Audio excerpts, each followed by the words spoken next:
Alors, bonjour à toutes et à tous et bienvenue sur le réseau idéal pour cette série de matinales concernant la mobilité et organisée avec France Mobilité. Nous avons commencé cette série de matinales mardi matin pour parler des enjeux de la mobilité de demain avec Monsieur Rowe et Monsieur Dépigny, et nous avons également vu les enjeux de la prise de compétences avec la communauté de communes de Ploërmel. Hier, nous avons parlé organisation en fonction des besoins des habitants du territoire, que ce soit à un niveau axe plutôt social ou plutôt environnemental. On a vu également avec Madame Ménard l'utilité des cellules régionales de France Mobilité pour vous accompagner dans tous vos besoins concernant l'organisation de la mobilité sur vos territoires. Et également, avec le retour de l'Eurométropole de Strasbourg, nous avons vu comment organiser la mobilité en tant qu'employeur. Aujourd'hui, nous allons nous attaquer à la gouvernance de la mobilité, qui est également revue un peu avec la LOM. Donc, pour cela, nous avons Madame Mouvet, chef du bureau des politiques de déplacement du ministère de la Transition écologique, qui reviendra sur les objectifs de la LOM en termes de gouvernance et de coopération, ainsi que son architecture. Puis nous allons voir sous un autre angle les enjeux de gouvernance avec Monsieur Lefebvre de SNCF Réseau. SNCF Réseau a travaillé sur des scénarios de prospective, notamment sous l'axe de la gouvernance. Donc on va voir quels sont les enjeux de coopération pour les modes de transport comme le ferroviaire. Et pour finir, nous recevons Monsieur Perron du SCOT de la Vallée de l'Ariège pour aller dans la gouvernance de la mobilité sur les territoires et notamment comment s'organiser entre AOM, plusieurs. Bon, on va voir avec M. Perron de façon concrète comment ils veulent s'organiser dans la vallée de l'Ariège. Avant de laisser la parole à nos intervenants et de rentrer dans le vif du sujet, je rappelle à tous les participants qui sont connectés sur Zoom que vous pouvez poser vos questions via le module de questions-réponses en bas de votre écran. Profitez d'avoir nos intervenants en direct pour poser toutes les questions que vous pouvez avoir. Pensez également à eux qui parlent seuls devant un ordinateur. Donc, c'est aussi agréable de voir qu'il y a des réactions. Vous pouvez poser vos questions et aussi partager vos avis, vos retours d'expérience. Tout est possible. L'idée, c'est que ça soit un peu collaboratif. Donc, ça, c'est pour la version Zoom. Si vous êtes connecté sur Vimeo, vous avez un onglet questions-réponses qui devrait être à droite de votre écran. Même chose que sur Zoom, profitez-en. Je ferai le relais des questions sur les deux canaux.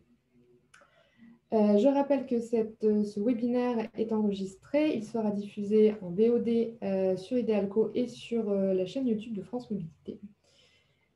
Et hormis ces petits détails pratiques, je pense que j'ai fait le tour et je peux donc laisser la parole à Madame Mouvet pour rentrer dans le vif du sujet. Donc bonjour à tous, donc Céline Mouvet, donc chef du bureau des politiques de déplacement à la DGITM. J'ai travaillé entre autres dans le cadre de la LOM sur l'ensemble du titre 2 qui effectivement traite de la gouvernance.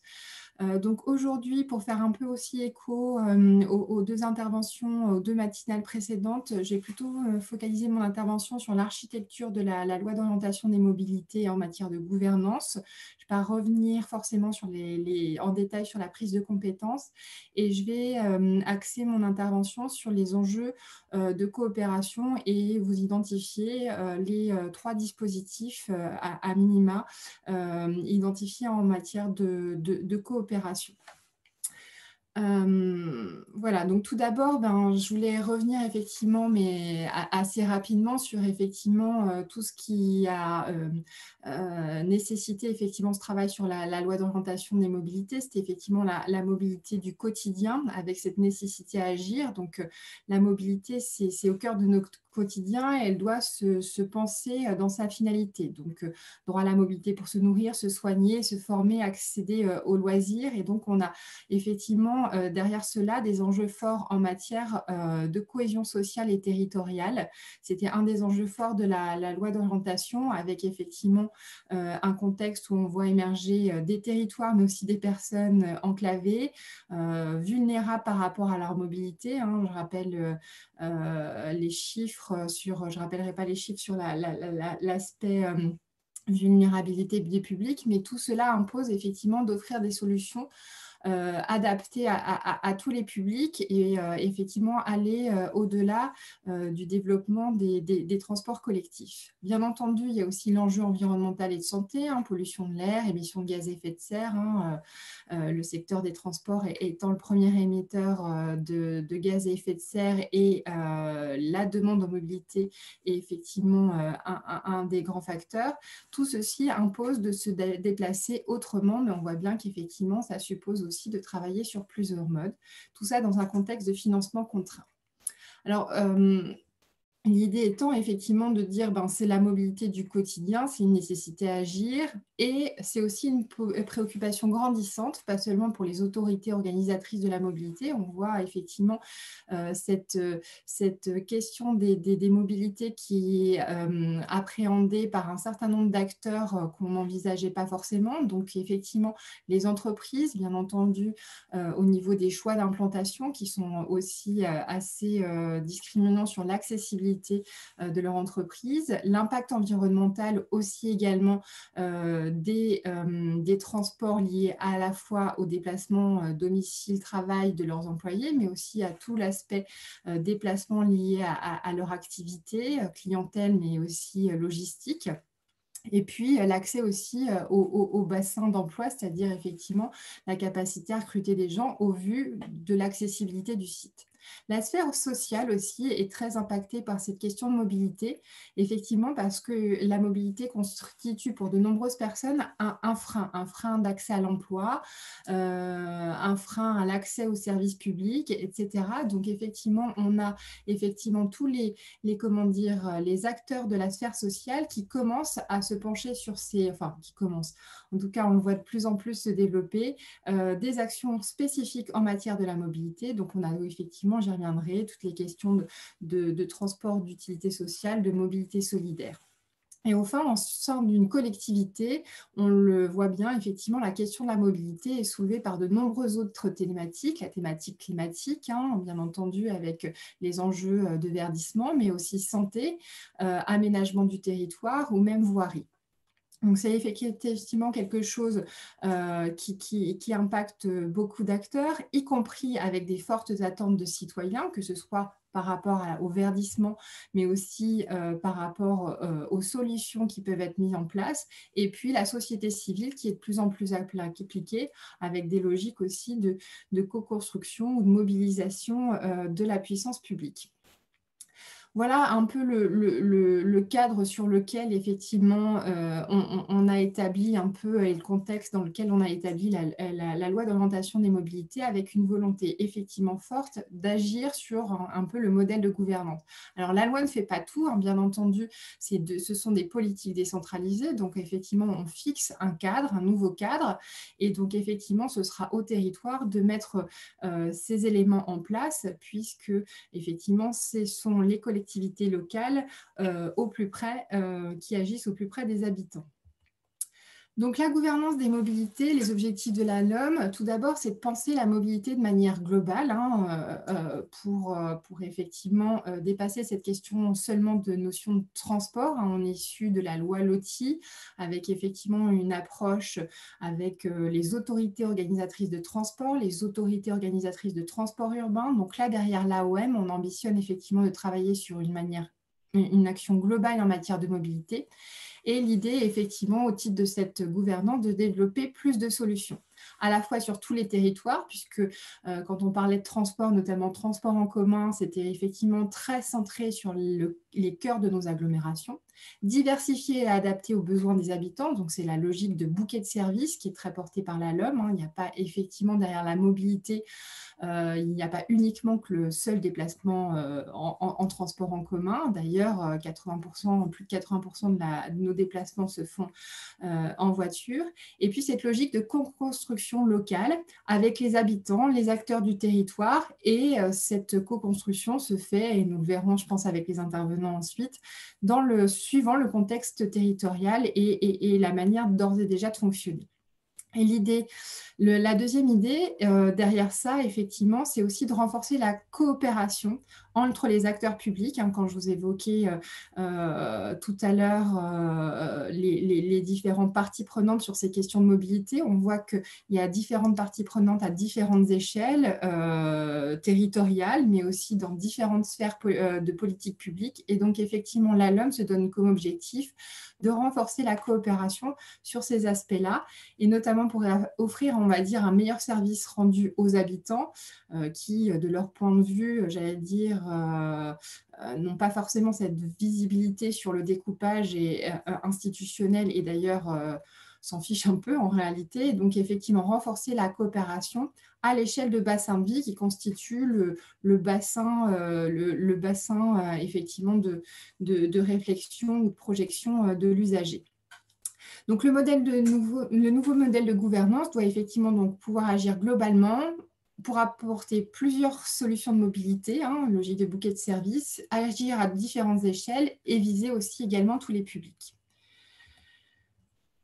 Donc tout d'abord, avant de parler de coopération, effectivement, je vais vous revenir sur ce concept d'AOM qui, effectivement, même si on modifie quelques rédactions dans la LOM, porte fondamentalement une évolution dans la manière d'appréhender les mobilités. Donc la LOM définit ce que c'est qu'une autorité organisatrice de la mobilité. Alors bien entendu, elle ne va pas pouvoir organiser au sens définir et effectivement gérer tous nos trajets du quotidien, mais l'idée c'est de se penser toutes les problématiques de mobilité au sens large et définir effectivement au regard des besoins du territoire une politique de mobilité et y associer les acteurs du territoire. Donc effectivement, être AOM, il y a effectivement une action importante de fédération d'initiatives, de faire émerger un diagnostic territorial sur cette question des mobilités, dialoguer avec les acteurs, les animer et fédérer les actions. Et puis, donc à ce titre, on a effectivement introduit, et j'y reviendrai plus tard, apporter des solutions de mobilité sur le territoire. Donc à la fois, il s'agit effectivement pour l'AOM d'organiser des services. J'organise un service de transport, j'organise un service de transport à la demande, mais je peux aussi agir en incitation, par exemple encourager des covoitureurs avec un incitatif. Je peux aussi subventionner des associations qui interviennent sur mon territoire en matière de mobilité solidaire, etc. Donc effectivement, il y a cette logique d'acteur de la mobilité, mais aussi de soutien et de contribution à l'ensemble des acteurs qui souhaiteraient s'investir au titre de leurs compétences sur la dimension mobilité. Donc effectivement, cette approche globale de la mobilité, elle vise aussi à introduire une logique de co-construction avec les acteurs locaux. C'est vrai qu'on l'a vu, les solutions intéressantes qu'on voit émerger souvent sont issues d'un dialogue au niveau territorial avec des employeurs, des habitants. Et donc effectivement, on a souhaité, avec la loi d'orientation des mobilités, donc déjà poser en dur dans la loi ce principe d'association d'acteurs, de définition d'une politique et d'association des acteurs du territoire, avec la logique de dialogue avec les acteurs. Alors, vous l'avez dans le cadre du plan de mobilité, bien entendu, mais on a instauré un dispositif spécifique qui est le comité des partenaires, où chaque autorité organisatrice de la mobilité aura obligatoirement à associer des représentants des usagers et des habitants, ainsi que des représentants des employeurs à leur réflexion en matière de mobilité. Il s'agit au moins une fois par an de réunir ces acteurs, habitants, usagers, employeurs, pour discuter de la politique de mobilité sur le territoire, partager le diagnostic, partager aussi les nouveaux projets. Et donc, effectivement, c'est ce nouveau cadre qu'on souhaite faire émerger. Alors, j'allais dire c'est un nouveau cadre, puisqu'effectivement, on laisse toute la liberté ensuite aux AOM de définir ce comité des partenaires. Donc, effectivement, on n'a pas voulu identifier, par exemple, des associations qui seraient labellisées nationalement. On comprend bien que localement, il peut y avoir des associations qui parlent plus ou qui sont représentatives des habitants. Pareil sur la question des employeurs, la dynamique territoriale et peut-être le travail engagé d'ores et déjà avec la collectivité pourra effectivement identifier certains types d'employeurs et notamment les plus grands générateurs de flux sur un territoire.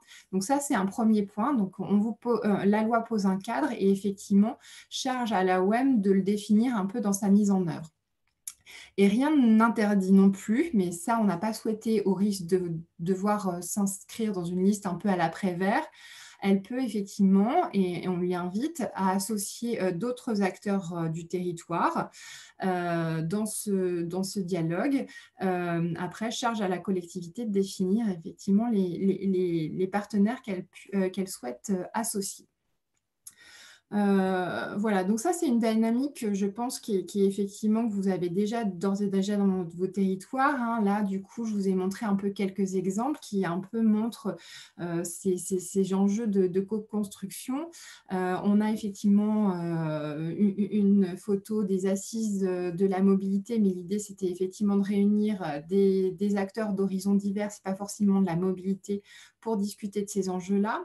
Vous avez l'exemple de Chrono en marche, qui est une initiative sur Grenoble pour travailler en co-construction avec les habitants d'un quartier pour réfléchir aux nouvelles manières de se déplacer. Et puis, vous avez aussi toute la sphère employeur avec un travail sur les challenges de la mobilité. Alors, je n'ai pas trouvé d'illustrations spécifiques sur d'autres démarches employeurs, mais on a effectivement les employeurs qui sont amenés à être fortement de plus en plus impliqués dans ces enjeux de mobilité. Alors effectivement, à l'échelle de ce comité des partenaires, mais aussi, et je ne l'ai pas mentionné explicitement dans ma présentation aujourd'hui, c'est effectivement l'obligation dans les négociations annuelles obligatoires avec les salariés de négocier les mesures qui facilitent les déplacements domicile-travail. Voilà, donc effectivement, les employeurs sont appelés de plus en plus à se saisir de ces questions de mobilité. Hop. Donc ça, c'est pour effectivement la coopération avec effectivement les acteurs du territoire. Là, on a aussi, je l'ai mis un peu sur le thème de la coopération, mais les partenariats, comme je vous expliquais, l'autorité organisatrice de la mobilité, elle va, elle, organiser des services, mais elle est aussi dans une optique effectivement, de faire émerger des initiatives, les soutenir et contribuer effectivement à ce qu'il y ait un maximum de solutions qui puissent être proposées sur son territoire et avoir un enjeu de les fédérer et de les rendre plus efficientes. Donc là, je vous ai donné effectivement quelques exemples de démarches où on a effectivement des collectivités, donc là c'est Île-de-France qui soutient le covoiturage et qui s'appuie sur des plateformes de covoiturage, mais pour lesquelles les plateformes ne sont pas forcément opérateurs, elles sont choisies, enfin toute plateforme peut prétendre au dispositif, donc on s'appuie sur des plateformes, l'offre privée, et on vient compléter l'action. Je vous ai mis ici aussi une action d'une association. On a tout ce qui est le transport d'utilité sociale, donc développé par des associations de bénévoles qui viennent accompagner certains publics en vulnérabilité pour effectivement leur permettre de se déplacer. Donc, tout ça, c'est une action portée par les associations que les collectivités peuvent soutenir, voire faire des prêts de véhicules, etc. Vous avez effectivement, on en a beaucoup parlé en région parisienne, mais effectivement, même si ça doit être peut-être sans doute mieux régulé et nous y travaillons, c'est quand même tous ces nouveaux services de mobilité sur lesquels effectivement on a l'AOM, là pour le coup, a une action plutôt dans une logique de régulation, mais c'est des services qui viennent quand même en plus sans que ça soit organisé par la puissance publique.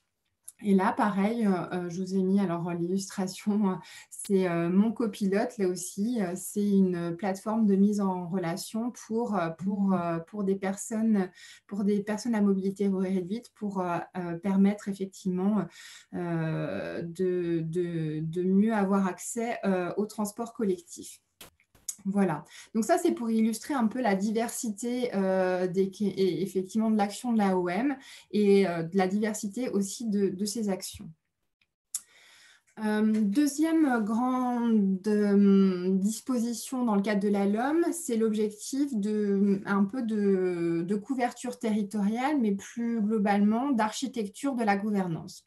Donc, on est issu de la loi LOTI, où, pour un peu caricaturer, mais pas loin quand même, on avait une organisation finalement par niveau de collectivité, par mode, et donc fatalement un peu par territoire. C'est que, donc, on avait les régions pour le ferroviaire, avec effectivement un objectif très clairement de maillage, les départements pour l'offre scolaire et non urbain, et puis sur les territoires les plus agglomérés, on avait les AOTU, autorités organisatrices de transport urbain. Donc on voit bien qu'avec chaque mode, on avait une intercommunalité, un département ou une région, et effectivement un fonctionnement assez cloisonné.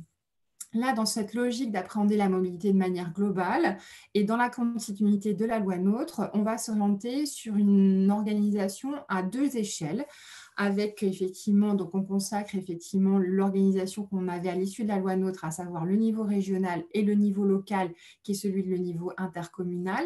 Donc avec une AOM régionale sur lequel effectivement on a élargi ses compétences à toutes les mobilités, toutes les actions, mobilité active, mobilité solidaire. Et puis, on a renforcé son chef de fila, donc sa capacité à se mettre à définir l'action commune avec d'autres acteurs qui agissent sur les mêmes champs de compétences qu'elle. De manière un peu générale, qui est à savoir la mobilité. Et puis, on a un deuxième échelon qui est l'AOM, l'échelon de proximité, effectivement, avec cet objectif de couverture de 100% du territoire. Donc, on en reparlera sans doute tout à l'heure avec Monsieur Perron du SCOT, mais effectivement, c'est cette question effectivement de doter tous les territoires d'une AOM locale. Donc, aujourd'hui, ce sont essentiellement les communautés urbaines, les métropoles et les communautés d'agglomération. Et on va demander effectivement à ce que les communautés de communes se prononcent sur cette prise de compétences d'ici le 31 mars 2021. Donc, s'il y a des questions, mais je propose de ne pas détailler l'objet sur ces points-là. Et donc, effectivement, on a une architecture avec un échelon de maillage et un échelon de proximité. Et donc, logiquement, dans la prise de compétences qui est demandée aux communautés de communes, c'est bien cette question d'AOM de proximité. Donc, si à défaut, la communauté de communes n'a pas pris la compétence, la région vient en substitution de la communauté de communes en tant qu'AOM locale. Et donc, c'est effectivement un rôle complémentaire qu'elle aura, à la fois assurer un maillage, mais aussi intervenir plus localement et donc apporter plus de solutions pour le territoire propre de la communauté de communes. Voilà, donc on a effectivement ces 2 échelons qui sont effectivement définis, avec l'échelon de proximité sur lequel on tend d'ici le 1er juillet à avoir défini le niveau de préférence intercommunale qui sera opéré. Et on invite effectivement ces 2 niveaux d'AOM à coopérer. Donc, c'est une coopération de ces 2 échelles de gouvernance à l'échelle de bassins de mobilité. Donc, les bassins de mobilité, effectivement, l'idée, c'est un peu de dézoomer. C'est à la fois, on n'est pas sur le périmètre de l'AOM, on n'est pas sur le périmètre régional, on est sur un bassin, on va dire, qui essaye de faire sens pour les usagers. Hein. Bien entendu, toute notion de périmètre a toujours ses écueils. Mais voilà, la philosophie, effectivement, c'est d'intégrer effectivement l'ensemble des territoires dans cette logique de bassin de mobilité. Et particulièrement pour les territoires périurbains ou plus ruraux, c'est aussi de réfléchir à des échelles, on va dire, d'aire urbaine où effectivement on tient mieux compte dans la réflexion des acteurs publics de ces déplacements inter-AOM. Et donc, effectivement, il y a tout un enjeu pour les territoires à l'échelle d'une aire urbaine, d'effectivement penser la mobilité à cette échelle-là. Donc, au titre de son chef de fila, c'est bien la région qui est en charge de définir cette carte des bassins de mobilité. Alors, certaines commencent à y réfléchir. C'est une démarche effectivement qui incombe à la région, mais bien entendu dans une démarche de consultation avec l'ensemble des acteurs, qui se traduit par un contrat opérationnel de mobilité. Donc, on est là bien sur une logique contractuelle, donc mettre l'ensemble des gens autour de la table. Donc, ce n'est pas une logique un peu de planification où on aurait une strate qui définirait des orientations qui s'imposeraient à la strate d'en dessous. On est bien dans une logique de contrat. On est dans une logique aussi opérationnelle. Ce n'est pas forcément un contrat financier, hein, bien entendu. On peut travailler sur les procédures, les manières de faire. Donc, sur l'initiative de l'AOM régionale, je l'ai dit, avec plusieurs AOM, le département aussi, parce qu'on voit bien que quand on agit en matière de mobilité, il faut aussi intervenir en matière de... On fait appel effectivement à la voirie, et notamment quand on veut travailler sur...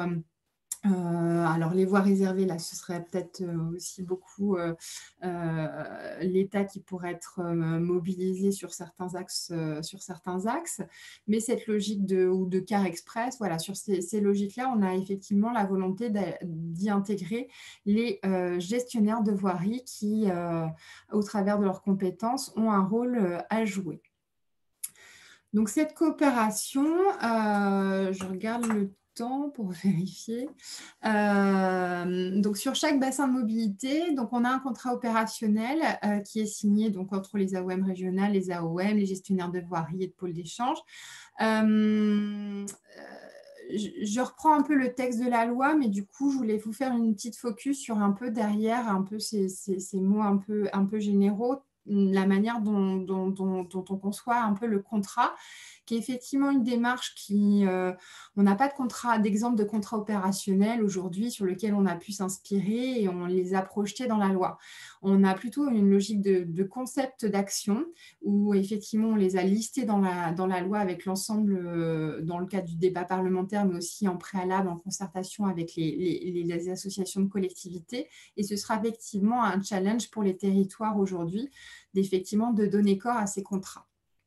Donc, tout d'abord, ce qui émerge, c'est que c'est une action sur les différents modes, hein. Donc, effectivement, le contrat opérationnel de mobilité, ce n'est pas une réflexion uniquement, par exemple, sur le maillage ou la desserte en ferroviaire.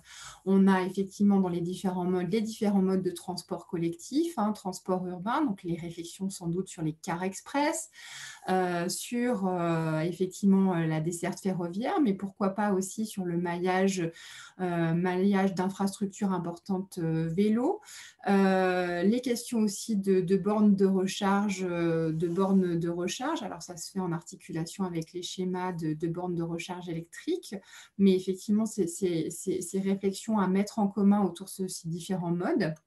Et puis aussi un travail plus classique, je dis ça plus classique parce qu'on avait déjà les syndicats mixtes SRU et beaucoup de choses en matière de billettique et d'information multimodale qui se développent aujourd'hui, mais l'idée aussi de travailler sur une mise en cohérence pour faciliter du point de vue de l'usager le recours aux solutions de mobilité. Donc, c'est travailler sur une articulation sur les horaires, sur la billettique, la répartition territoriale des points de vente physiques, ça c'était un ajout du Parlement. Voilà, donc ça c'est effectivement un peu les différents points sur lesquels on est attaché à travailler dans ce contrat. Comme je vous l'évoquais aussi, la logique, c'est effectivement qu'on sorte un peu des périmètres institutionnels administratifs et de se réfléchir avec effectivement tous ces systèmes de rabattement et de pôles d'échange, notamment en milieu rural. Et donc, effectivement, qu'on n'ait pas d'un côté la OM urbaine qui réfléchit sur son périmètre, de l'autre, les AOM voisines qui réfléchissent aussi à leur échelle. Et l'idée est bien de réfléchir à cet échelon du bassin dans une logique de maillage et donc s'accorder sur des axes structurants ou des services structurants à cette échelle-là et voir après comment chaque AOM peut y apporter un complément en matière de rabattement, d'incitation de communication. On a aussi la continuité du service en situation dégradée. Alors ça, c'est aussi historique, hein. On sortait d'une période de grève, mais on voit bien la nécessité du point de vue de l'usager qu'on ait une approche un peu sans couture, c'est-à-dire qu'effectivement, qu'il y ait une cohérence quand on sort de son bus, après qu'on prend le train, etc., une logique de continuité. Donc, c'est un travail là-dessus pour qu'effectivement les procédures ou le travail ou les plans de transport puissent être mieux coordonnés à l'échelle des différentes AOM. Après, on a effectivement, deux derniers points qui sont plus là un travail sur l'ingénierie, c'est-à-dire que derrière ce contrat opérationnel, on a aussi l'idée de fédérer un écosystème de travail, à savoir un recensement et un partage des bonnes pratiques entre acteurs, de mutualisation et d'action commune. L'idée aussi, c'est sans doute pour les AOM, on va dire, les plus aguerris ou qui ont développé un premier projet, d'en faire une restitution à leurs collègues et pouvoir aussi soutenir le projet. Alors, on a aussi une politique d'incitation, une politique de mutualisation. Voilà, ça, ce sera des choses à réfléchir, mais c'était quand même cette logique, effectivement, de coopération. Alors là, je vous ai mis rapidement, je dois finir dans... J'ai quelques minutes pour finir. Donc là, je vous ai mis un peu quelques exemples sur lesquels on voit les choses un peu de logique de coopération. Alors même si la logique Grenelle, les plusieurs logiques Grenelle, c'était les logiques, il me semble, qui étaient quand même dans le périmètre de l'AOM, mais c'est quand même une philosophie qui est effectivement de mettre l'ensemble des acteurs autour de la table et d'avoir des projets structurants et partagés, définir un peu les objectifs généraux pour le territoire. Alors là, c'est le Grenelle des mobilités que j'ai pris sur Strasbourg, avec effectivement, vous l'avez vu, des propositions sur 6 types de projets, les outils, les réglementations et les leviers financiers, des projets aussi en matière d'infrastructure, etc. On a aussi les démarches qu'on voit. Alors, on voit aussi un renouveau sur les syndicats mixtes et CERU. Là, j'ai listé Nouvelle-Aquitaine Mobilité, qui est un syndicat mixte et CERU, donc qui est un syndicat qui réunit les AOM dans un but de coopération et de coordination, notamment sur les volets tarification billettique.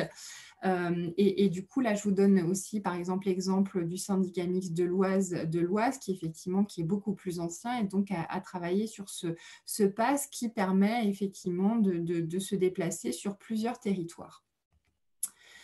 Dernière chose aussi qu'on oublie souvent, c'est effectivement cette coopération avec en fait, la sphère sociale, tout ce qui est le volet un peu mobilité inclusive de la loi d'orientation des mobilités.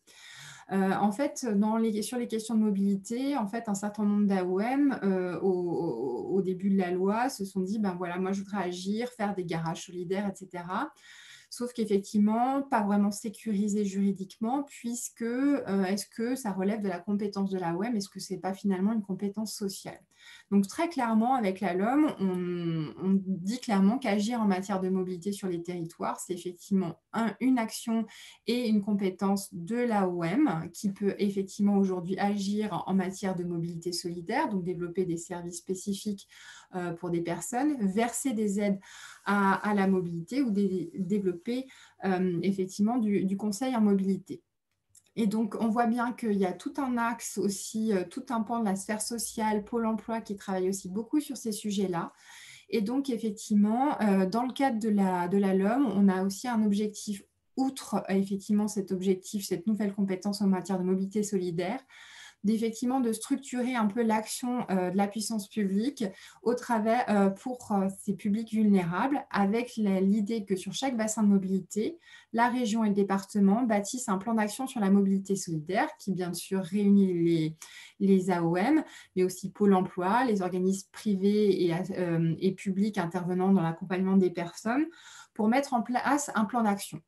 Donc effectivement, peut-être que sans doute le premier axe de travail, c'est aussi de partager ces cultures qui sont effectivement pas forcément l'habitude de travailler ensemble, voire aussi à partager les actions, parce qu'effectivement, moi j'avais l'exemple d'une AOM qui voulait effectivement développer un service. Est-ce qu'elle a pris compte de mobilité solidaire, sachant même que sur son territoire, plusieurs CCAS avaient mis en place des services de transport. Donc ça, c'est des choses aussi intéressantes à travailler. Et puis, on voit bien que souvent, ça s'appuie sur la sphère associative. Et donc, effectivement, rendre effectivement pour ces associations la lisibilité sur les financements ou les actions portées par l'ensemble des acteurs publics. Donc effectivement, c'est aussi un objectif derrière ces plans d'action d'avoir une forte focale sur le retour à l'emploi, hein, parce que c'est une forte demande. Donc vous l'avez vu dans le plan pauvreté récemment, avec effectivement la mesure 11 qui vise à doter de plus en plus de territoires de plateformes de mobilité. Voilà, et donc effectivement, l'objectif aussi de faciliter l'accès à l'information des publics vers tous les dispositifs, y compris financiers, d'accompagnement de la mobilité.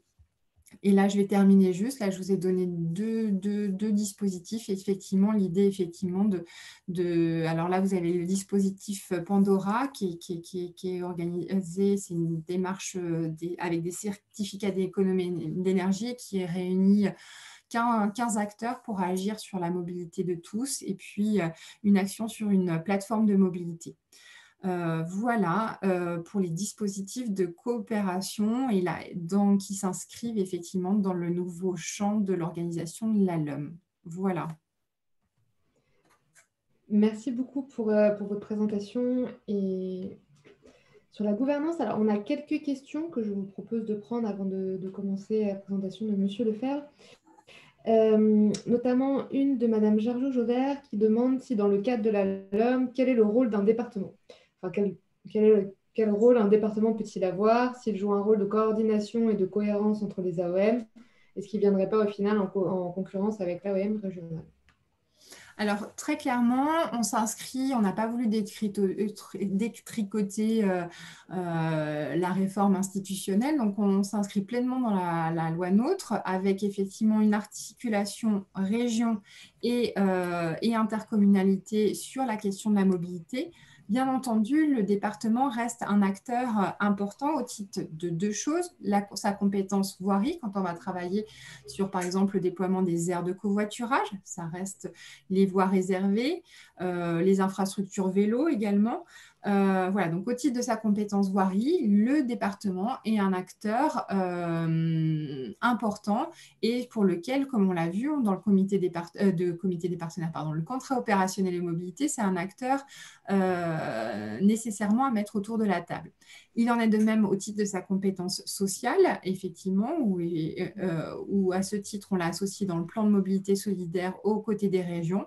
Après, effectivement, depuis la loi NOTRe, le département, hormis certains services de transport pour les élèves handicapés, le département n'a pas de compétences en matière de mobilité à proprement parler. Et donc, effectivement, ce rôle de coordination et de mise en cohérence, s'il est dévolu à la région, au titre dans le cadre effectivement de ces bassins de mobilité et de ces contrats opérationnels auxquels le département contribuera. Merci. Alors justement, en parlant de bassin de mobilité, on a plusieurs questions. Donc,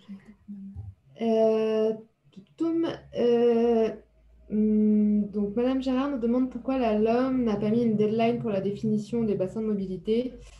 La région Aura n'a toujours pas contacté les EPCI sur les futurs périmètres.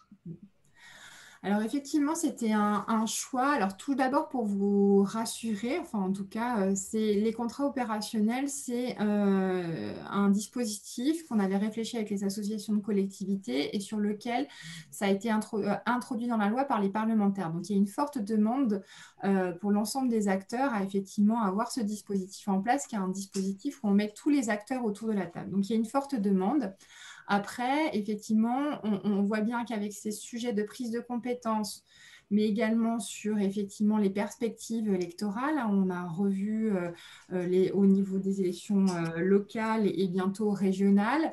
Donc effectivement, on a, au-delà de cette volonté des acteurs au niveau local, on a effectivement laissé au territoire le soin de s'organiser avec effectivement un rythme. Je pense que ça va s'accélérer à l'issue sans doute des régionales. Voilà, et on voit bien que déjà, pour l'instant, avec les comités de communes, je pense qu'il y a déjà une première partie qui est la prise de compétences. Donc, effectivement, mais en tout cas, on ne doute pas de l'intérêt du dispositif. Et en tout cas, c'était un dispositif porté par l'ensemble des acteurs.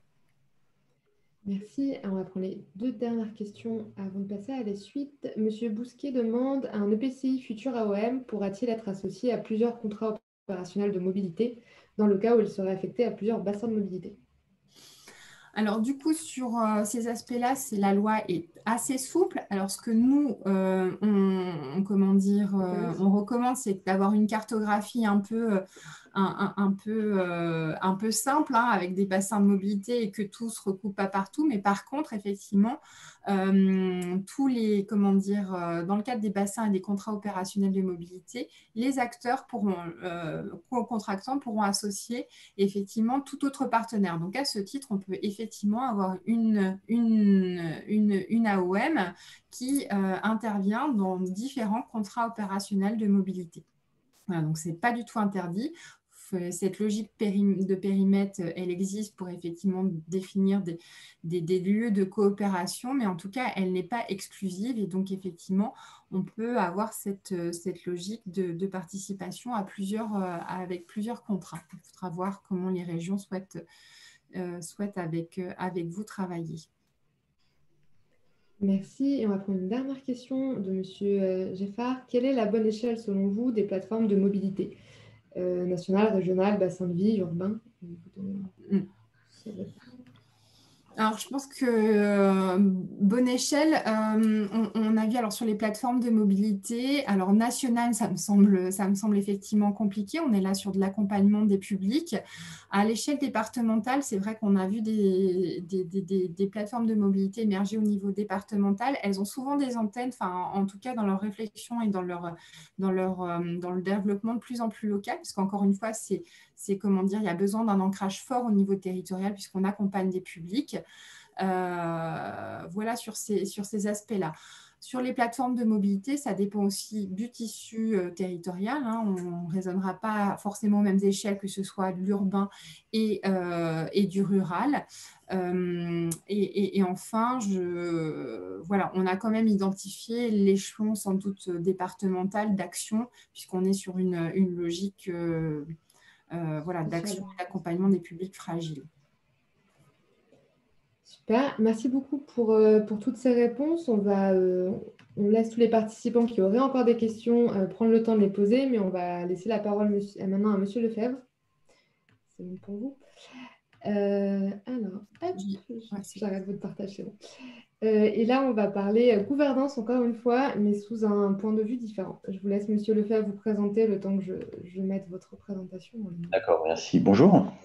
Donc, Raphaël Lefebvre, je travaille pour SNCF Réseau, la partie infrastructure de SNCF, et à la direction de la stratégie. Et j'étais en charge ces 2 dernières années, en particulier, de mener un gros travail de prospective stratégique que je vais vous présenter assez rapidement. Alors, c'est un travail assez lourd, hein, qui s'est quasiment étalé sur 2 ans. Il y a beaucoup de résultats. Je vais être obligé d'être un petit peu rapide parce que le temps est limité, mais je vous invite tout de suite, mais je suppose qu'Amandine diffusera ça. On a tous nos résultats sont en ligne sur le site de SNCF Réseau et vous pouvez utiliser, piocher toutes ces informations. Elles sont sous licence Creative Commons, c'est-à-dire que la seule chose qu'on vous demande, c'est juste d'être cité si jamais vous utilisez nos documents. Alors, si on passe à la suite, s'il vous plaît, Amandine. Voilà. Alors, rapidement, pourquoi on s'est lancé dans cette réflexion de prospective stratégique qui avait 2 gros volets, un volet écolo, sur l'impact écologique de notre réseau et un volet sur la gouvernance. En fait, SNCF est en train d'évoluer très rapidement là, depuis quelques années. Ça s'est vraiment accéléré. Je ne vais pas revenir à la préhistoire, mais vous savez que déjà en 97, il y avait eu une séparation entre la partie infrastructure et la partie mobilité avec la création de Réseau Ferré de France. Et en 2015, l'État a décidé de refusionner d'un côté RFF et le groupe SNCF en une seule entité. Cette entité aujourd'hui, c'est 270 000 personnes, c'est faut savoir qu'on travaille beaucoup à l'étranger, c'est 120 pays, c'est un chiffre d'affaires de 35 milliards d'euros. SNCF Réseau là-dedans, qui s'occupe uniquement de la partie infrastructure, un petit peu plus petit, plus modeste, qui va regrouper les quelques 1500 personnes de RFF et les anciennes équipes de l'infrastructure de SNCF. C'est 55 000 personnes, un chiffre d'affaires de l'ordre de 5 milliards et demi, et on a géré 30 000 km de lignes, dont 2700 km de lignes à grande vitesse. Il va sans dire que dans les territoires, vous avez noté que sur ces 30 000 km, il y a quasiment 10 000 km qui sont des petites lignes, dites les lignes de desserte fine, et qui touchent particulièrement la gestion, co-gestion dans des bassins de mobilité, mais on y reviendra plus tard. Vous allez voir que c'est des choses importantes pour nous. En 2020, ce qui s'est passé, alors ça concerne moins la LOM, mais c'est juste pour vous donner un cadre pour nous, parce qu'effectivement, cette arrivée de la montée en puissance des territoires, c'est important, il faut qu'on s'adapte, mais on a aussi en 2020 un changement de statut, puisqu'on est passé d'un établissement public à une société anonyme, certes à capitaux publics encore, à 100%, mais une société anonyme, ce qui signifie qu'on a très nettement, de la part de l'État, la volonté qu'on revienne à des normes de performance économique, ce que parfois peut-être la SNCF a quelque peu oublié. Et donc là-dessus se rajoute l'abandon du statut cheminot, ça a perturbé quand même énormément nos collaborateurs, vous imaginez bien. Et puis ce qui se profile et qui commence déjà avec le fret, comme vous le savez, avec les relations internationales, mais dès maintenant avec la possibilité pour les régions d'ouvrir à la concurrence l'exploitation des réseaux, des lignes, dans le cadre des appels d'offres TER. Donc, cette prospective, elle avait un double objectif, c'était éclairer le top management. Le but du jeu d'un exercice de prospective, ce n'est pas d'apporter des réponses, c'est plutôt d'écouter les signaux faibles. Et vous verrez comment ces signaux faibles vont certainement dans le sens de la LOM, et si l'objectif n'était pas le même, on voit que tout ça concorde bien. Donc, on n'apporte pas de réponse, on soulève quelques questions et on met en évidence éventuellement quelques fragilités. Et puis, il y avait une question plus de fond, puisqu'on a eu un gros travail à travers des ateliers, d'essayer de rassurer les collaborateurs en leur faisant prendre un petit peu de hauteur. Voilà. Donc, ce que je vais vous présenter, globalement, ce sont des réflexions. Ce ne sont pas des réponses ou la stratégie de SNCF Réseau. Alors, si on peut aller un petit peu plus loin, s'il vous plaît, Amandine.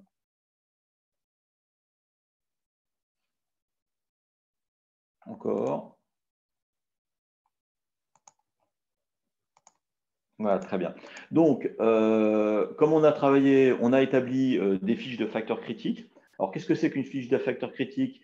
On prend une variable et on essaie de voir si elle a un intérêt sur le sujet, si elle a une certaine importance. Et puis, si bien entendu, il y a un degré d'incertitude. Les choses certaines ne nous intéressent pas dans ce type de démarche. On a organisé 2 gros ateliers avec les collaborateurs.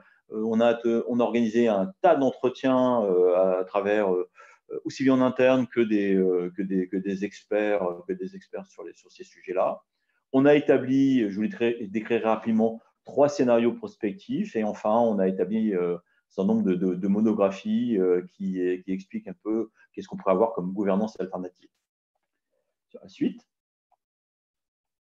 Alors, sur les fiches de facteurs critiques, je voudrais revenir sur 3 fiches. Alors, il y en a une petite dizaine que vous pourrez trouver sur le site, mais qui me semble avoir un intérêt dans le cadre des propos d'aujourd'hui. Le premier, ce qu'on voit, c'est une montée en puissance du concept d'utilité sociale.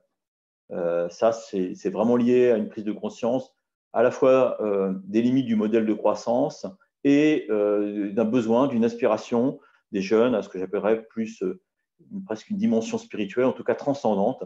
On voit bien qu'aujourd'hui, les gens cherchent autre chose, à se démarquer d'un système qui est pour certains complètement en faillite. Enfin, c'est vrai qu'en ce moment, les collapsologues font florès. Ils ont un petit peu un contexte qui facilite les discours de collapsologie, mais avant même cette période de Covid et de pandémie, d'ailleurs, oui, je ne l'ai peut-être pas précisé, mais tous ces travaux ont été faits avant la pandémie, on voit bien que les besoins, les aspirations étaient déjà là. Ce qu'on constate en pratique, notamment dans les entreprises, c'est un recentrage de toutes les fonctions RSE. La responsabilité sociale et écologie, elle n'est plus périphérique, elle se rapproche de plus en plus des cœurs de métier et on a dans des directions opérationnelles aujourd'hui des gens qui intègrent complètement et qui cette dimension. Enfin, et ça va être d'ailleurs un fil directeur sur nos scénarios, avec la loi Pacte, on voit bien que les entreprises aujourd'hui intègrent ça avec leur raison d'être, avec des concepts d'entreprise à mission. Et on n'imagine pas, en tout cas, qu'on revienne en arrière là-dessus. On sent plutôt qu'il y a une lame de fond là-dessus. Alors, comment ça pourrait se passer dans les prochaines années? On a imaginé trois projections possibles là-dessus. C'est un scénario un peu dit catastrophe. Et là, on se dit, tiens, en fait, à force de faire de parler d'utilité sociale, de biens publics, de communs, en fait, on va faire ce qui est le pendant du greenwashing, ce qu'on appelle le woke-washing. En fait, on en parle trop et les gens vont complètement se délasser de ces problèmes-là, vont s'en détourner et finalement, on aura tout perdu. On a un schéma plus idéal où là, effectivement, on serait plutôt à l'image de ce qui s'est passé en août 2019 avec une association américaine qui s'appelle le Business Roundtable, qui ont réuni les 200 groupes, un petit peu moins de 200 groupes américains, tous les grands groupes y sont, type Microsoft, où on passe d'un shareholder à un stakeholder, c'est-à-dire ils ont créé un manifeste où l'entreprise va considérer qu'elle n'est plus seulement liée à son devoir de répondre aux attentes de ses actionnaires, les shareholders, mais doit répondre également à des attentes qui correspondent à les stakeholders, les parties prenantes. Et donc, bien entendu, on voit bien que derrière, il y a toute une logique d'externalité positive ou négative qui doivent être intégrées. Et là, il y a énormément de choses qui se font. Enfin, personne n'est dupe, hein, bien entendu. Hein. Le manifeste, en l'occurrence, de ces grands groupes américains, c'est avant tout des bonnes intentions. Ça s'est assez peu traduit par les choses, mais on sent que ça, on va vers quelque chose qui pourrait être une prise de conscience plus générale et rapidement arriver à des décisions très opérationnelles. Bon, alors, ce qui nous semble par contre le plus vraisemblable, bien sûr, hein, c'est qu'on soit un peu entre les deux. Probablement, on va voir arriver un discours de plus en plus fort. Souvent, les gens vont faire plutôt du woke-washing que réellement de l'opérationnel. On imagine fortement derrière l'apparition de paradis sociaux. Il y a eu des paradis fiscaux, maintenant on va avoir des paradis sociaux. Et puis, les entreprises les plus vertueuses vont certainement se tourner vers des clients les plus aisés, ceux qui auront les moyens de se payer une bonne conscience. Malheureux, voilà. Alors, comment ça s'adresse pour SNCF Réseau? Alors, la question, c'est est-ce qu'il faut qu'on aille vers le concept d'une entreprise à mission? Et dans ces cas-là, quelle gouvernance? Et une entreprise à mission, ça sous-entend qu'il faut partager une gouvernance avec les parties prenantes. Vous voyez, on va en arriver avec les bassins, notamment de mobilité.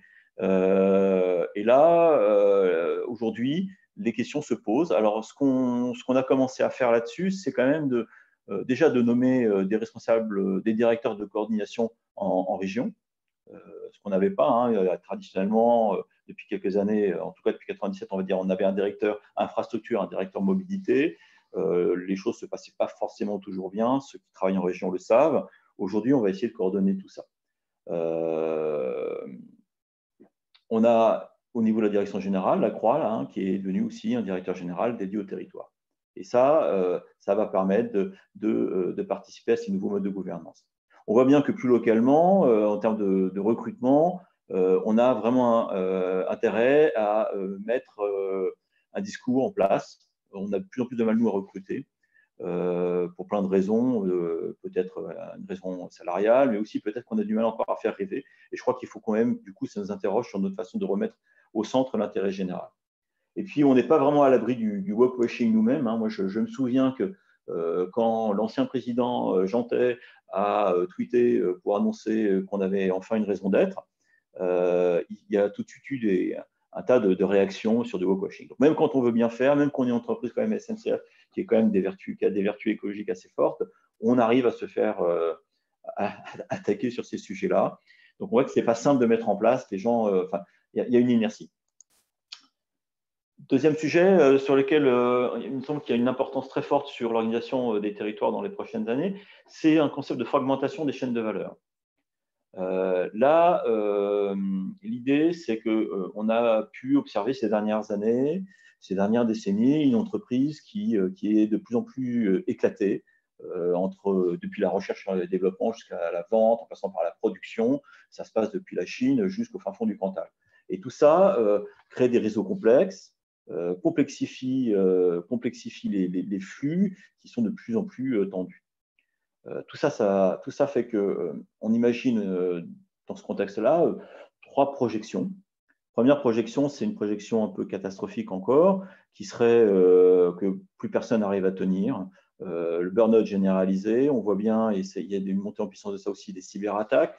Les choses sont de plus en plus fragiles et on a de plus en plus de cybercriminels qui vont essayer de casser ces chaînes de valeur. Et cette continuité, si elle est mise à mal, c'est toute l'économie derrière qui peut se casser la figure. On a un monde dit plus idéaliste peut-être, où on voit quand même qu'il y a aussi localement des montées en puissance d'une résilience locale avec des modèles type Jugaad qui demandent de faire plus avec moins. Et puis, bon, en vraisemblable, on a probablement quelque chose qui sera entre les deux.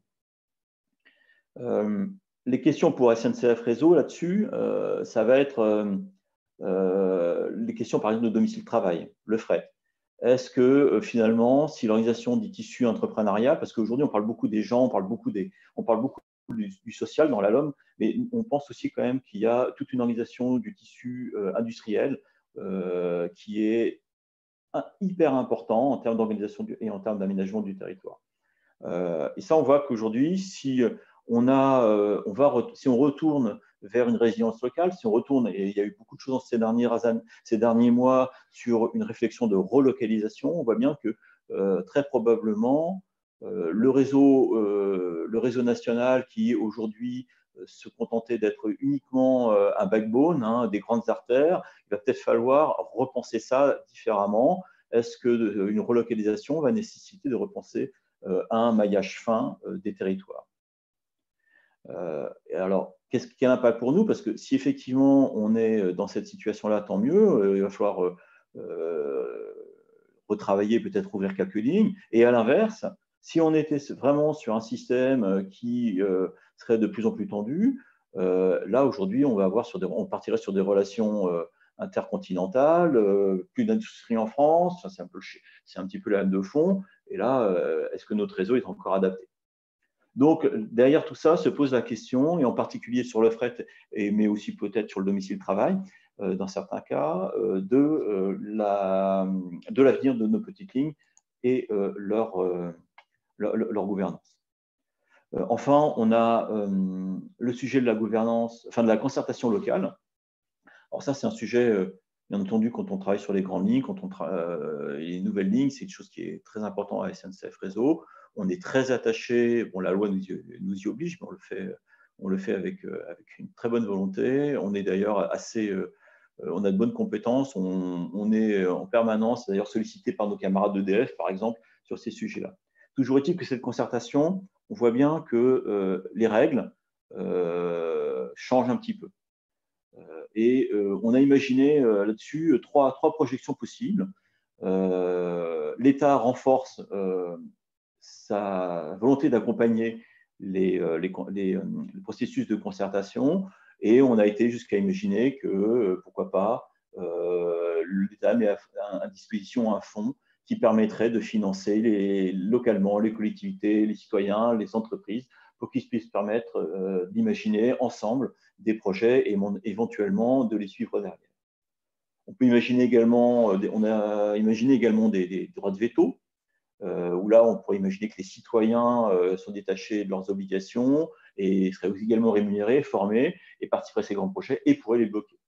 Alors aujourd'hui, les choses se font de façon un petit peu moins formelle, mais en fait, on en est déjà quand même un petit peu là dans certains cas, et je pense à certains grands projets dans l'ouest de la France notamment.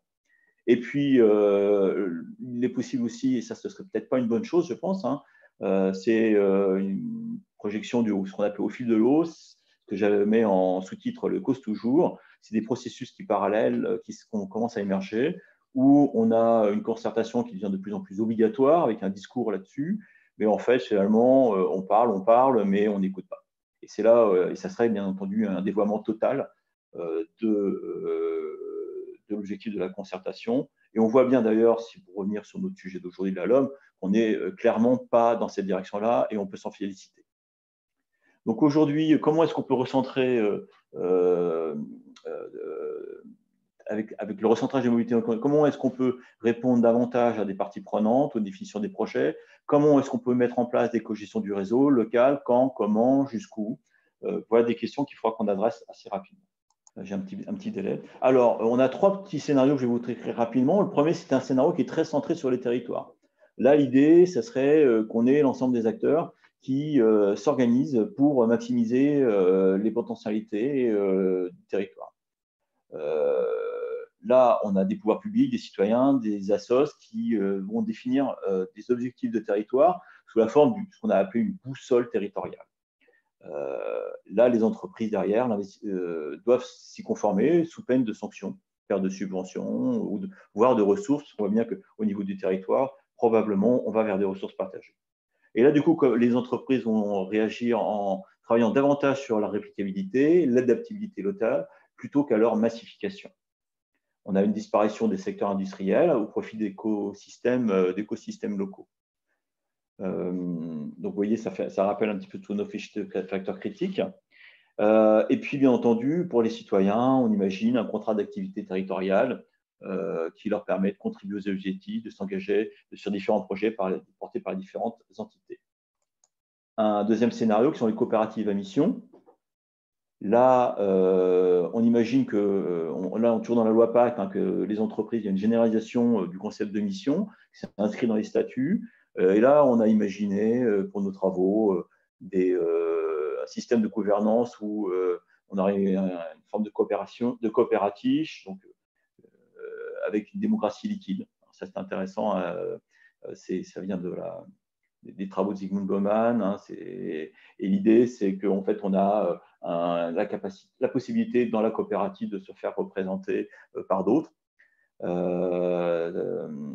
On imagine dans ces cas-là, à la fin des indicateurs financiers, hein, on est plus centré, bien entendu, sur des finalités économiques qui sont liées en fait, généralement à la mission, et on perd complètement l'aspect financier. Donc, un monde un petit peu idéaliste. Enfin, scénario 3, où on va… j'ai perdu le fil. Où là, on va plutôt travailler sur des écosystèmes locaux. Et là, c'est l'écosystème, l'entreprise elle-même qui se pense comme écosystème, comme un élément d'un écosystème. Chaque écosystème va du coup travailler à minimiser ses externalités négatives. Et là, c'est la puissance publique qui va définir ces écosystèmes et va permettre à chacune des entreprises d'être vraiment un acteur performant et utile pour le bien public. Voilà rapidement, je vois que l'heure tourne, mais ces scénarios, je vous invite surtout à les relire et à regarder, c'est assez aspirant. Je pense qu'on est complètement à la fin. Je pense qu'on peut peut-être aller directement en fait sur les pistes d'action. Très rapidement, je vous parlerai donc le statut d'entreprise à mission et l'exemplarité. On a une raison d'être, par exemple, aujourd'hui à la SNCF, qui est, si vous ne la connaissez pas, apporter à chacun la liberté de se déplacer facilement en préservant la planète. Nos travaux ont montré que c'était sympa comme raison d'être, mais elle manquait peut-être un petit peu de personnalité. Elle pourrait s'appliquer à pas mal de monde, à pas mal d'entreprises, voire à pas mal de collectivités, en tout cas dans certaines de leurs dimensions. Là, on essaie de voir comment on pourrait changer ça. Comment est-ce qu'on pourrait également sélectionner des projets, des chantiers en fonction de directives et critères RSE plus ambitieux. Faut savoir qu'aujourd'hui, par exemple, dans le cadre de nos grands projets, on est soumis à une évaluation socio-économique de nos projets au-delà de 21 millions d'euros. On fait ça avec le service des investissements qui est rattaché au Premier ministre, mais pour les petits projets, on ne le fait pas. C'est dommage. Ça demanderait des nouveaux outils. Et ça, on commence à y travailler. Notamment, par exemple, là, on a ouvert un gros chantier pour mettre en place des comptabilités en triple capital à tous les niveaux de l'entreprise. Donc, on en est sur des phases expérimentales avec mes collaborateurs. C'est des sujets qui sont assez intéressants et qui permettent localement, à une petite échelle, d'avoir des outils pour se repérer dans un monde un petit peu plus complexe. Et enfin, sur les pistes d'action 2 de tout ça, on a imaginé, on s'attend à ce que les gouvernances, c'est le cas de la LOM, on voit bien, et ça se présentait déjà il y a quelques temps, une gouvernance de plus en plus territorialisée, je dirais même une gouvernance ultra territorialisée. Et là, la question, c'est qu'est-ce qu'on fait, nous, SNCF Réseau, au milieu de tout ça? Comment est-ce qu'on peut apporter nos connaissances sur les différents enjeux, sur leur évolution? Comment nous, en tant que monopole d'État, parce que SNCF Réseau continuera à être un monopole d'État, lui, il ne rentre pas dans le jeu de la concurrence, comment est-ce qu'on peut aider les collectivités à imaginer ces bassins de mobilité demain? Et notamment, comment on peut animer et apporter nos compétences, nos connaissances dans les démarches de concertation. Comment on peut aider aussi les régions à réfléchir à des réseaux multiples, qui ne seront pas que ferroviaires. Et on a, nous, déjà, SNCF Réseau, aussi de réfléchir sur le numérique. On est quand même 3 zones propriétaires de fibre optique en France. On réfléchit sur le ferroviaire, mais le ferroviaire, aujourd'hui, on ne peut pas le penser sans le penser routier, sans le penser autre mode de transport. Et dès qu'on parle de périurbain, ça devient même de plus en plus complexe. Comment est-ce que nous, on peut essayer d'apporter notre pierre dans ces réflexions? Et là, il y a plusieurs pistes. Il faudrait, en l'occurrence, se donner la possibilité, avec les régions, avec les futures AOM, toutes les AOM, d'avoir des lieux pour discuter de ces choses sans parti pris. Et puis, je voudrais, pour terminer, revenir sur un travail qu'on a fait il y a quelques années. Si vous pouviez peut-être aller sur les dernières slides, Amandine. Il y a quelques années, on a travaillé dans le cadre d'une réflexion dans une région. Je travaillais avec mes équipes sur une revitalisation d'une petite ligne. Et dans ce cadre-là, on a été faire du benchmark. Et je voudrais parler de ce qu'on a pu observer, notamment au Royaume-Uni. Et au Royaume-Uni, ils ont eu, comme nous en France, des gros sujets sur les petites lignes. Et ils ont mis en 2005 en place, alors ça a été piloté par la DFT, par le ministère des Transports, des Community Rail Partnerships. En fait, c'est des petites communautés locales. Donc, là-dessus, ça regroupait sous pilotage de la DFT les entreprises, les collectivités, les entreprises ferroviaires, les usagers, de façon à penser un peu la ligne. Et donc, ces community rail partnerships reposent finalement sur 3 piliers, une gouvernance cohérente, une offre de services adaptée et une infrastructure optimisée. Alors, l'offre de service, assez classiquement, ils ont pu réfléchir tous ensemble à des identifications domicile-travail, des études marketing, des attractivités de l'offre. Et puis, pour l'infrastructure, c'est souvent en fait une rationalisation de l'infrastructure, on simplifie. Sur l'offre de service, il y a eu beaucoup de travail en Angleterre là-dessus sur comment est-ce qu'on peut amener les gens à venir sur nos lignes. Et notamment, ce qui m'a intéressé, c'est la partie notamment touristique. Comment on fait du rabattage. Et quand vous allez en Angleterre, si vous allez dans la gare ou n'importe où, vous achetez un petit bouquin pour aller vous balader, les balades partent de la gare. Vous avez toutes les offres touristiques autour de la gare. Vous avez même, et alors ça c'est très anglais, vous avez un pub dans chaque gare et si vous arrivez, à chaque fois que vous achetez dans chaque gare, vous faites tamponner un petit livret et une fois que vous avez tamponné tout votre livret, vous avez fait toutes les gares, vous avez le droit à quelques voyages gratuits. Enfin, en tout cas, cette réflexion qui se fait à toutes les échelles,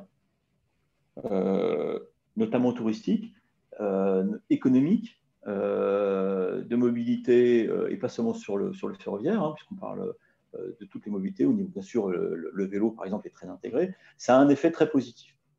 Et si on est sur la dernière slide, vous voyez que les évolutions entre 2001 et 2015, dans l'exemple qui a été pris, donc on est en Cornouailles, en Angleterre, vous voyez les effets extrêmement sensibles faits de la fréquentation des lignes.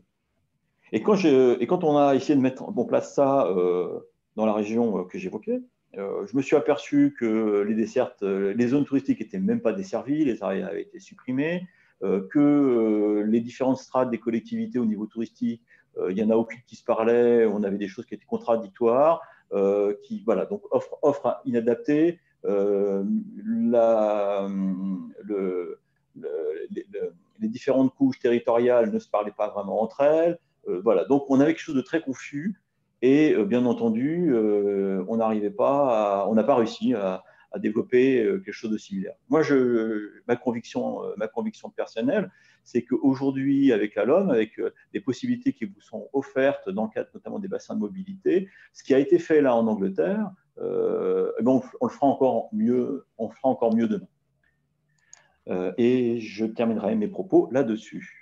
Merci beaucoup pour cette présentation et ces éléments de réflexion au final, parce que c'est ce que vous disiez, la prospective, c'est plutôt imaginer ce qui pourrait se passer en mettant le curseur sur différents endroits. On a une remarque / question de Madame Laporte qui dit qu'il est très difficile d'appliquer ces systèmes de gouvernance à des territoires ruraux, des petites villes, et aimerait voir comment on pourrait appliquer ces principes à un niveau local où le réseau SNCF est encore présent et présente un véritable atout pour le développement des territoires ruraux, et voir quelles seraient les pistes de gouvernance plus opérationnelles. La réponse, je ne pense pas qu'il y ait une simple réponse, mais je crois que la LOM en offre une, avec les bassins de mobilité. C'est qu'aujourd'hui, il faut sortir d'un espace trop étroit, qui peut être peut-être la communauté de communes, un réseau ferroviaire. C'est très coûteux, c'est très lourd. On sait que ça se réfléchit à une dimension régionale, voire même parfois au-delà. Et la LOM offre aujourd'hui, avec ses bassins de mobilité, des lieux de concertation complètement adaptés, nous semble-t-il, à un réseau comme le nôtre. C'est-à-dire qu'il ne faudra pas seulement passer réseau, il faut parler, je pense aussi, gare, économie, réfléchir avec les entreprises, le tourisme, toutes ces dimensions-là sont super importantes. On ne peut pas raisonner que mobilité. La mobilité, c'est un service à ces dimensions-là.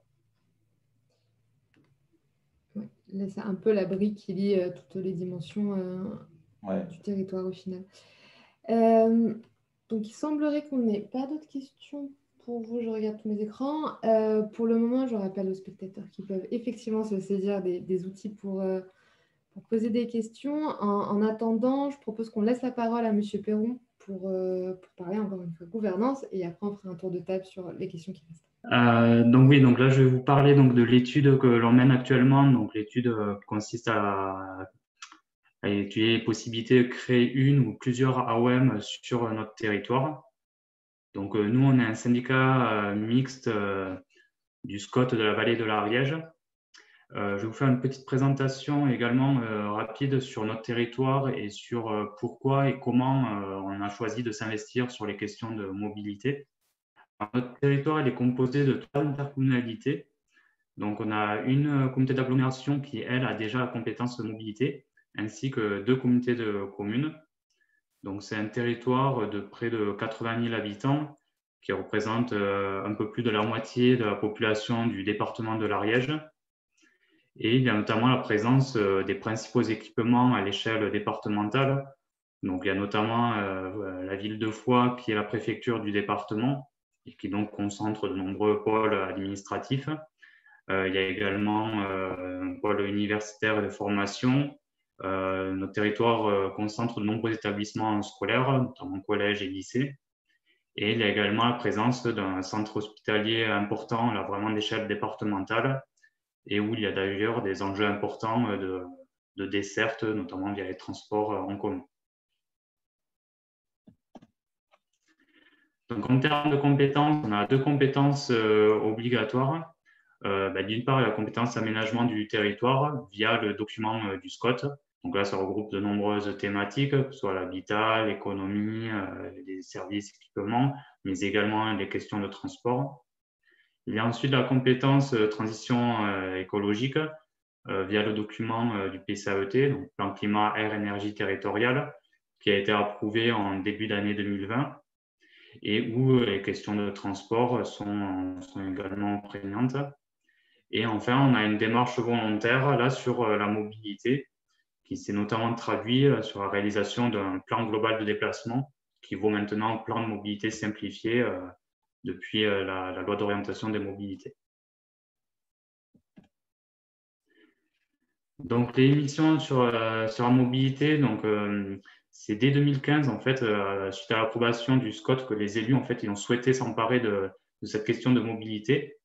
Et le périmètre du SCOT, il est apparu comme l'échelle la plus pertinente parce qu'en fait, ça correspond bien à un bassin de vie et aux différents échanges qui peuvent s'opérer.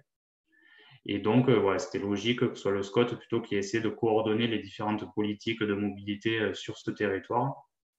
Et donc, ça se traduit par le lancement d'une étude en 2017, donc, comme je vous le disais, sur l'élaboration d'un plan de déplacement qui a été réalisé en appui donc, de l'agence d'urbanisme de l'agglomération toulousaine. Et comme je vous le disais, voilà, en parallèle, il y a également l'élaboration du plan climat et qui vise notamment, qui est assez ambitieux sur la question des transports, puisqu'il vise une diminution de moins 68% à l'horizon 2050 de la consommation énergétique de ce secteur. C'est le secteur qui est le plus visé pour réduire la consommation énergétique. Donc, ce qu'on essaie quand même de faire, nous, c'est vraiment d'avoir des liens entre les différents documents cadres du SCOT, que ce soit sur le plan climat, mais également sur le SCOT, de vraiment lier les questions d'aménagement du territoire et de mobilité.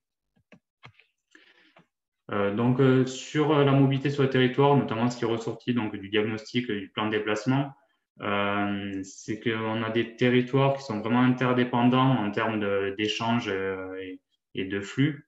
Donc là, on voit sur la carte notamment les flux domicile-travail. Bon, on voit que ces flux s'affranchissent vraiment des frontières administratives. Il y a notamment un corridor qui concentre très nombreux flux entre les deux centralités du territoire, c'est-à-dire la commune de Foix et la commune de Pamiers, donc Pamiers qui est la ville la plus peuplée du département. Il y a également des flux vers la métropole toulousaine, plus au nord. Et sur le territoire est traversé du nord au sud par une autoroute qui se transforme en route nationale, donc 2 fois 2 voies, qui est vraiment un axe structurant. Et en parallèle de cet axe, il y a également une ligne TER, donc qui fait vraiment nord-sud, donc c'est vraiment l'épine dorsale. Ce que l'on constate, c'est une dépendance très forte par rapport à la voiture individuelle, avec près de 83% des déplacements domicile-travail qui sont faits en voiture. Et donc, voilà, ça pose vraiment la question de comment développer des alternatives à la voiture, que ce soit en transport en commun, mais également via une politique cyclable ou d'autres modes. Donc, le contenu de ce plan de déplacement, il concentre 24 actions à mettre en place justement pour améliorer la mobilité sur le territoire et donc développer des alternatives à la voiture individuelle. Donc, ils sont divisés en 5 grandes thématiques. Donc, d'une part, mieux coordonner les services de mobilité entre AOM et collectivités, notamment par rapport au rôle de la région en tant qu'AOM régionale. Il y a également organisé, donc développer le transport en commun de proximité, accompagner les transformations des usages de la voiture via l'autopartage, le covoiturage, mais également tout ce qui est source d'énergie alternative. Revenir vers un urbanisme de proximité, avoir un lien aménagement et mobilité. Et enfin, favoriser la pratique des modes actifs.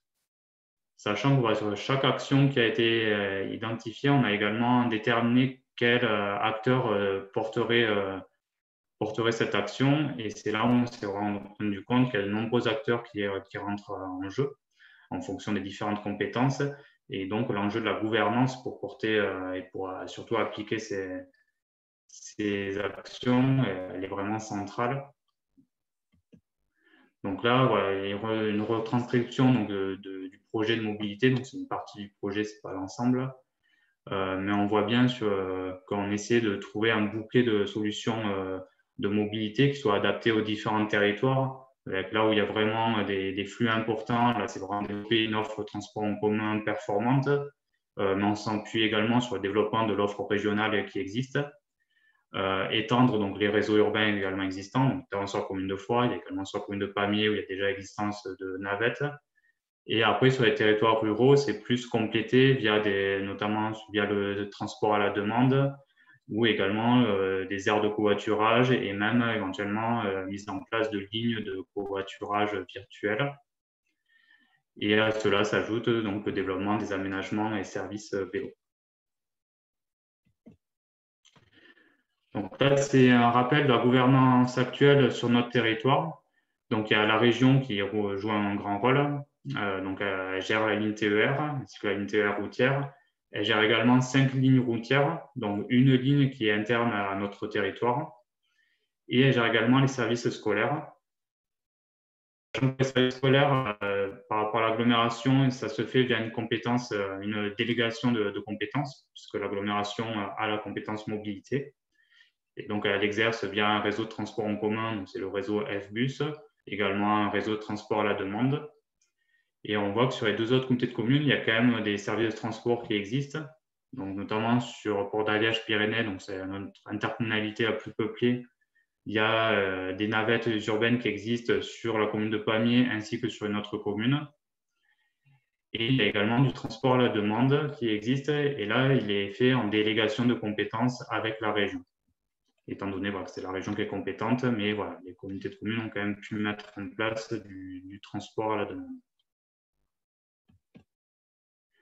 Donc concrètement, la mise en œuvre du plan de mobilité simplifié qui a été approuvé donc, en décembre 2019. Donc ça se traduit donc, par l'étude AOM, donc c'est l'étude-là que je vais vous présenter, également par le déploiement d'un plan vélo qui est en cours. On travaille également sur une étude de préfaisabilité pour aménager 3 pôles d'échange multimodaux. Donc là, ça s'inscrit dans une politique, un plan régional PEM d'Occitanie. Et enfin, on accompagne donc nos différentes intercommunalités membres ainsi que leurs communes sur leurs différents projets qu'ils ont. Donc l'étude AOM, donc, comme je vous l'ai dit, c'est suite à une action du plan de mobilité où clairement la question de la gouvernance elle a apparu comme centrale pour ensuite déployer concrètement des solutions de mobilité. Elle s'inscrit également dans le contexte de la LOM, qui prévoit donc une échéance le 31 mars 2021 aux communautés de communes pour se positionner sur prendre ou non la compétence mobilité. Et donc, pour cela, on a donc été retenu dans la démarche France Mobilité, notamment du fait du caractère assez innovant de notre étude où on cherche vraiment une prise de compétence à une échelle au-delà d'une simple communauté de communes, donc une échelle qui nous semble plus pertinente. Donc, ça nous permet d'avoir d'une part un accompagnement financier, mais également technique et d'avoir des retours d'expérience d'autres territoires. Et donc, pour cette étude, on est accompagné du bureau d'études ITER. Là, ce tableau, ça résume quelques actions à mettre en place. Et donc, à chaque fois, comme je vous le disais, il y a des acteurs qui ont été ciblés pour porter ces différentes politiques. Et donc, on voit, c'est vrai qu'il y a quand même pas mal d'acteurs qui entrent en jeu. Et donc, c'est vrai que ça complexifie la mise en place concrète. Donc, l'idée, c'est si on prend la compétence mobilité, c'est de simplifier cela et surtout de pouvoir prélever également, d'avoir des ressources nécessaires via notamment le versement mobilité à prendre en compte. Mais dans tous les cas, il y a quand même un travail collaboratif à faire avec les différents acteurs en fonction des compétences. Par exemple, la région, elle sera toujours AOM régionale. Mais il y a également toutes les questions de voirie à prendre en compte, que ce soit sur les politiques cyclables, sur les aires de covoiturage, etc. Donc là, il y a le département qui est un acteur central, mais également les communes, voire les intercommunalités qui ont parfois des compétences voirie également. Donc nous, les objectifs de l'étude, très clairement aujourd'hui, seule agglomération a la compétence mobilité. C'est d'accompagner nos 2 autres communautés de communes sur l'aide à la décision de prendre ou non la compétence. Et ensuite, c'est la question du périmètre pour prendre cette compétence. Donc pour cela, l'étude doit déterminer la faisabilité à la fois financière, juridique et technique de la création d'une seule AOM ou de plusieurs AOM sur notre périmètre, le périmètre du SCOT. Et donc, cette AOM, ensuite, elle permettrait de déployer donc, des services de mobilité, notamment ceux qui sont inscrits dans notre plan de déplacement. Donc, concrètement, il y a 3 missions. Donc, la première mission, c'est déterminer les structures envisageables pour prendre la compétence. Ensuite, la mission 2, c'est quelles ressources locales pour déployer ces solutions. Et la mission 3, c'est quelle offre de services pourrait être mise en place concrètement. sachant ensuite voilà, 2 tranches optionnelles pour nous accompagner vraiment à la création de l'AOM et à tout ce qui est rédaction des contrats pour maîtrise d'ouvrage, voilà, pour ensuite étudier les offres de services à mettre en place. Soit en marché, soit en délégation de services publics. Donc, la méthodologie pour déterminer les différents scénarios possibles. Donc, premièrement, on a pris en compte l'ensemble des scénarios juridiquement possibles sur notre périmètre. Ensuite, on a vu ce qu'apporte chaque scénario pour déployer donc, ces solutions. Et il a été précisé les différentes modalités. Donc, d'une part technique sur ce que les scénarios permettraient, juridique sur notamment tout ce qui est modalités de transfert des compétences et quel rétro-planning mettre en place. Et la question économique, donc c'est assez centrale, donc pour évaluer les ressources qui seraient mobilisables pour déployer donc des solutions de mobilité. Donc on a ensuite fait un bilan multicritère pour ensuite vraiment aider à retenir quelques scénarios. Donc, la première version, c'est l'ensemble des scénarios qui étaient possibles juridiquement. Alors, un premier scénario, donc c'est un fil de l'eau, donc rien ne change, seule l'agglomération à la compétence. Deuxième scénario, c'est similaire, sauf que sur les 2 autres communautés de communes, elles deviendraient autorités organisatrices de second rang, c'est-à-dire il y aurait quand même la possibilité de mettre en place des services en délégation avec la région, donc avec l'accord de la région. Troisième scénario, ce serait que chaque communauté de communes prenne la compétence mobilité, mais du coup, voilà, on resterait quand même avec les contraintes de limites administratives. Et le scénario 4, donc, ce serait vraiment agir avec une seule AOM sur notre territoire. Donc là, il a quand même été décidé de restreindre sur 3 scénarios qui sont plus intéressants ou plus souhaitables. Donc, premier scénario, donc là, ce serait le maintien de la situation actuelle. Donc là, c'est si les 2 autres communautés de communes ne souhaitent pas s'investir et prendre la compétence mobilité. Deuxième scénario, c'est prendre la compétence mobilité à l'ensemble sur l'échelle du syndicat dès le 31 mars 2021. Et le troisième scénario, c'est tendre vers cette solution d'AOM unique, mais en plusieurs étapes, notamment du fait que, voilà, que le 31 mars 2021 arrive très vite, et donc ce serait plutôt de temporiser. Donc là, je vais revenir un petit peu sur chaque scénario. Dans le premier scénario, fil de l'eau, donc c'est clairement le moins ambitieux. Par contre, voilà, il permettrait déjà sur la communauté d'agglomération qui a la compétence mobilité, mais qui ne prélève pas encore de versement mobilité. Donc là, ça serait voilà, de le prélever, de déployer vraiment une offre de service à l'échelle de l'intercommunalité. Et les 2 autres communautés de communes, voilà, ça serait d'essayer de dialoguer avec la région pour voir ce qui pourrait être fait. Il y aurait donc une relation partenariale à mettre en place avec la région. Mais par contre, les menaces, clairement, c'est sur les 2 autres communautés de communes qui n'auraient pas pris la compétence mobilité. En fait, c'est de dépendre de la politique régionale. Elles ne pourraient pas normalement faire partie du contrat opérationnel de la mobilité, n'étant pas AOM. Et donc, du coup, ça pose des questions sur l'extension notamment des navettes existantes. L'autre menace, voilà, c'est que la région ne peut pas prélever de versement de mobilité. Donc ça pose également la question du financement possible de solutions de mobilité sur les 2 autres communautés de communes. Et enfin, il n'y aurait que l'agglomération, donc il y aurait droit de siéger au contrat opérationnel de mobilité de la région. Et donc les 2 autres communautés de communes voilà, ne pourraient pas avoir droit de parole. Le scénario 2, c'est une AOM dès le 31 mars 2021. Donc l'opportunité, voilà, c'est de travailler vraiment sur une structure de gouvernance cohérente, donc pour déployer concrètement des solutions de mobilité, et donc de pouvoir prélever du versement mobilité assez fort, parce qu'en plus, nous, on a la commune de Foix, qui est commune touristique, donc ce qui permettrait d'avoir un taux de versement mobilité maximum à 0,8%, donc sachant qu'il faut bien sûr prendre en compte le contexte de crise économique actuelle. Donc encore une fois, c'est vraiment un taux maximal. Ça permettrait d'être reconnu déjà comme un acteur de la mobilité, et donc notamment par rapport à la région et le contrat opérationnel de mobilité.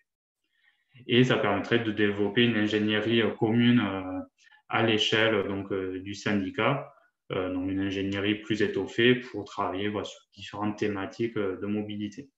Par contre, en menace, il y a clairement une culture mobilité qui est encore qui est très jeune. Notamment, on a pas mal de nouveaux élus par rapport aux dernières élections. Donc ça, c'est quand même quelque chose d'assez gros à prendre dès le 31 mars.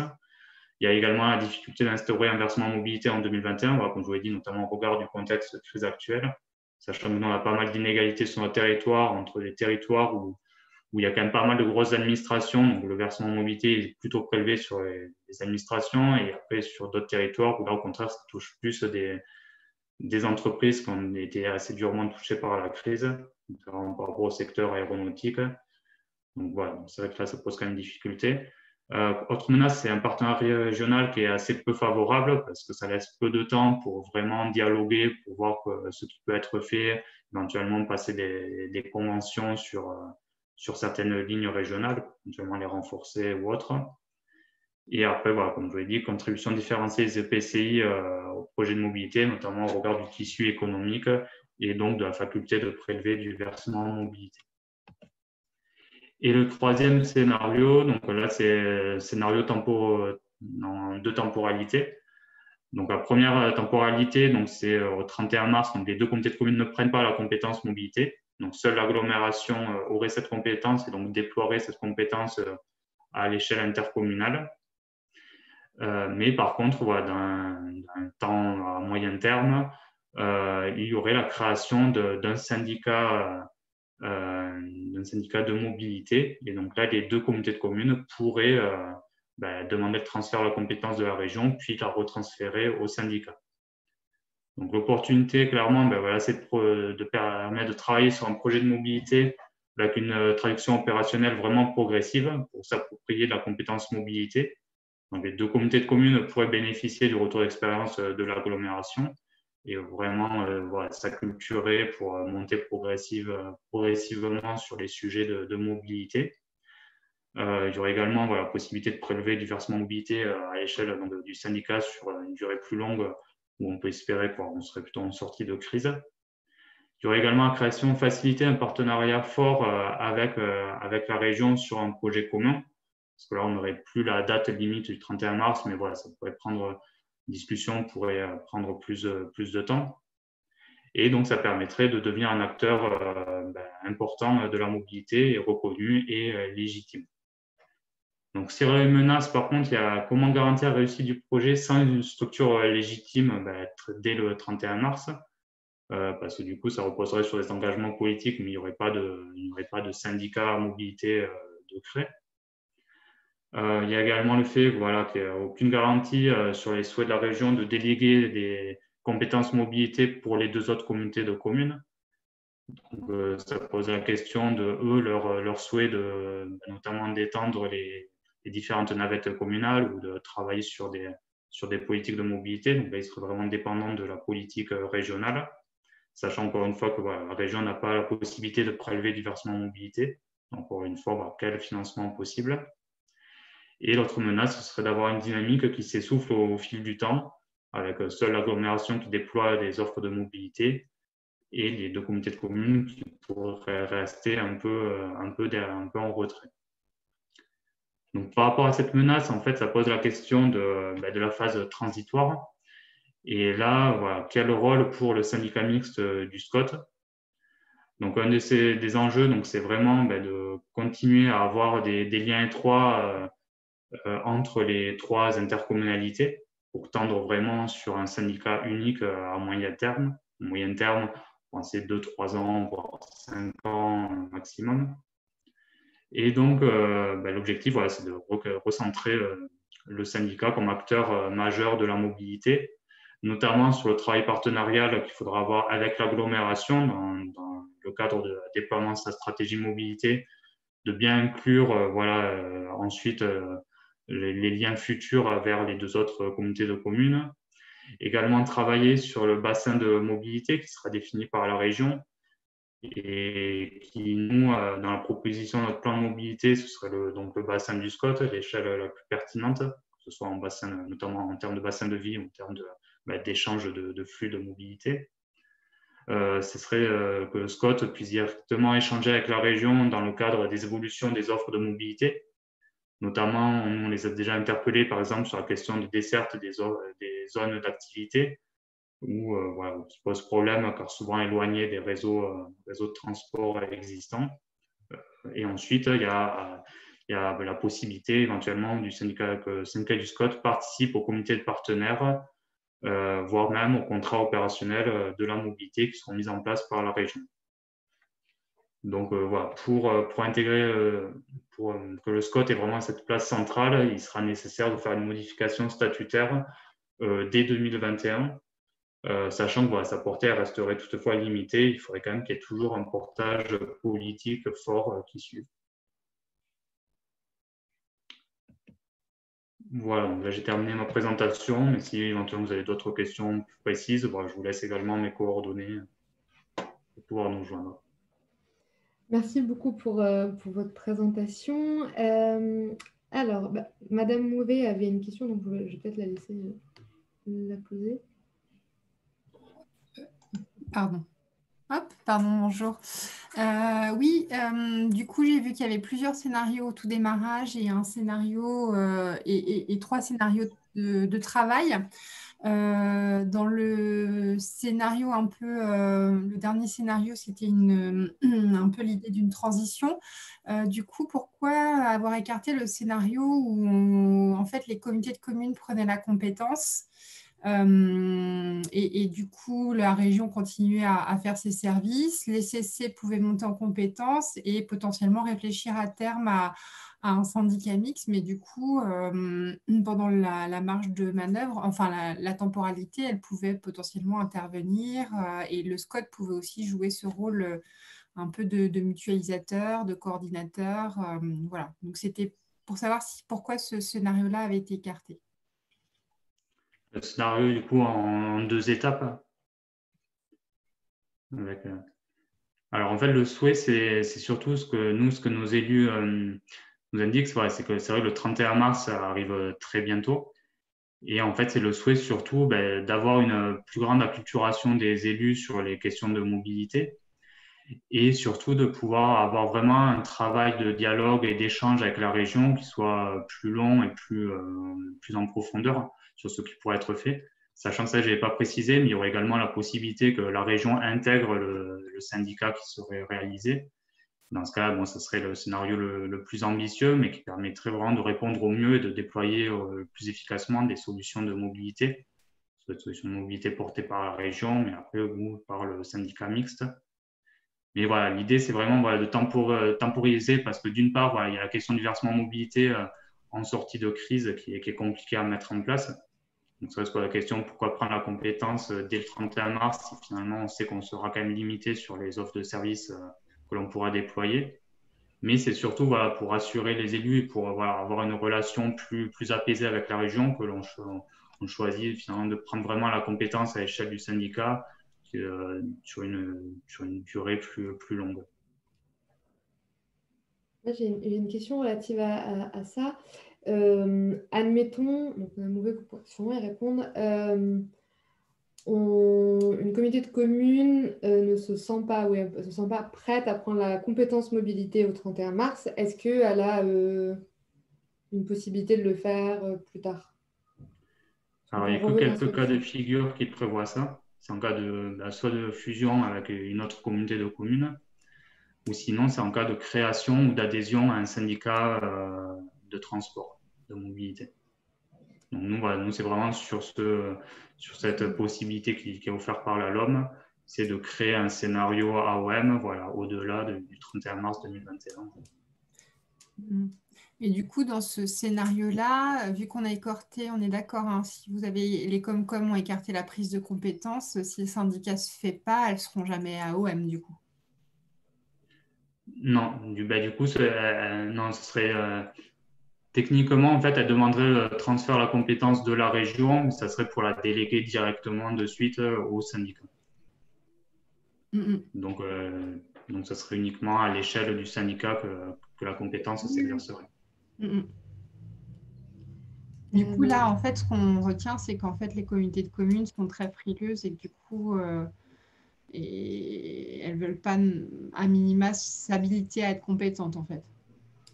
Alors, il y a un vrai souhait des élus s'engager sur les questions de mobilité, mais par contre, ils souhaitent quand même avoir un dialogue plus approfondi avec la région et également monter en gamme sur la culturation sur ces questions de mobilité.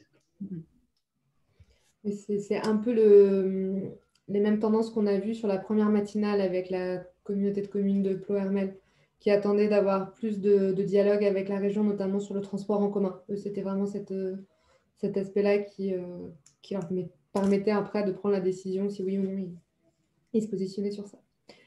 Alors, Monsieur Gueffard a posé une question pendant votre intervention, Madame Mouvet, à la fin. Donc, il demandait que pensez-vous de la mise en place d'un syndicat mixte SRU?